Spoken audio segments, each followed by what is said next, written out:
તો ફ્રેન્ડ સવારના ગામડામાં ઉઠી અને અમારા ઘરમાં પૂજા કરે મારી મમ્મી ડેલી પૂજા કરીને પછી મમ્મી મહાદેવજીની પૂજા કરે અમારા ઘરે. તો સંજના જોશી બ્લોગમાં તમારું સ્વાગત છે. આજે તમને ગામડાનું સવારના સૂર્ય ઉગી રહ્યો છે અને વાડીએ અમે ગયા હતા. આ ગામડાનો નજારો છે, ગામડામાં જ જોવા મળે તમને. તો આજે સવારના આપણે વાડીએ આવી ગયા હતા અને વહેલી સવારે વાડીએ જવાની મોજ જ કંઈક અલગ છે. ચકલાનો કિલોર અને માણસ સવારના પોરમાં વાડીમાં કામ કરતા હોય. તો આજે તો મને મારા ગામમાં આજે બાલ્કનીમાં ગયો છે કુકડો. તો ગામડામાં આવું બધું બહુ જોવા મળશે તમને. તો એ વેલ ખાતો તો મને પ્લાન્ટ આપણે વાવ્યો તો એ ખાતો તો જોઈ લો. પછી મને જોઈ ગયો તો ભાગી ગયો મારાથી ડરી.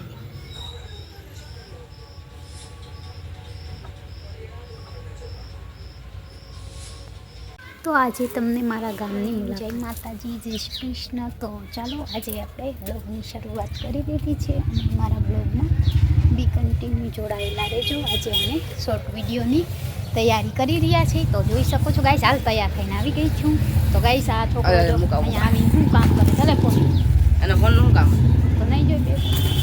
તો ચાલો ગાઈસ બી કન્ટિન્યુ અમારા બ્લોગમાં જોડાયેલા રહેજો. ના હાલ પેલા ચાલો ફ્રેન્ડ, આજે હું તમને ગામડા વિશે એક મસ્ત મજાની વાત કહીશ. અને ગામડામાં સાંજનો સમય હોય અને વાડીએથી ગાડા અને સાંજને મતલબ ગામડાની કંઈક અલગ જ સિસ્ટમ હોય છે.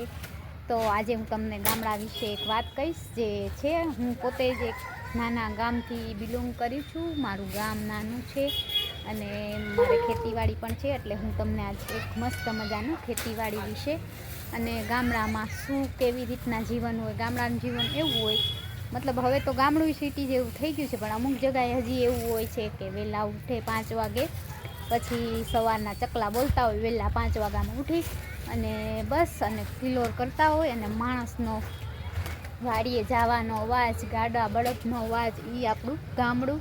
એટલે ગામડાની તો કંઈક અલગ જ રીત છે. તો તમે લોકો અમારા બ્લોગમાં જોડાયેલા રહેજો. આજે હું એક ગામ વિશે કહીશ. એ ગામ મારું જ છે. તો અમારા ગામમાં કાંઈક એવું છે.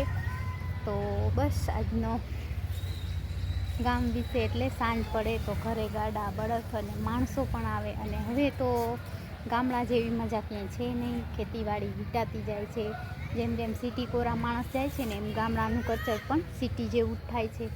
એટલે જેમ બને એમ આપણે ગામડાનું કલ્ચર સાચવીને રાખવું જરૂરી છે. અમે પણ ગામડાથી જ છીએ, નાનું ગામ છે અમારું.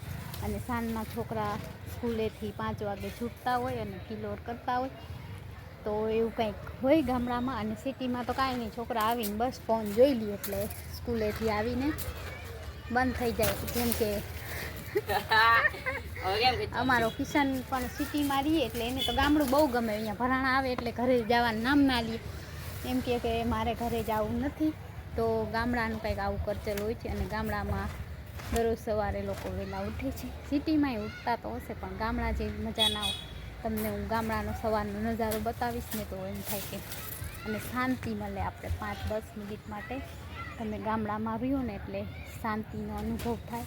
સિટીમાં તો આખો દી વાહનના અવાજ અમારા ગામડામાં ઓછા છે, પણ હવે અહીંયા વધતું જ જાય છે. ગામડું રહ્યું નથી, હવે સિટી થઈ ગયું છે. તો તમને મારો બ્લોગ આજનો કેવો લાગે છે? આજે હું ગામડા વિશે બોલી. તો આવા નવા બ્લોગ જોવા હોય તો અમારી ચેનલને સંજના જોશી બ્લોગને સબસ્ક્રાઈબ કરજો, લાઈક કરજો. અને ચેનલમાં નવા હો તો સબસ્ક્રાઈબ કરી દેજો અને અમારો વિડીયો પણ શેર કરી દેજો.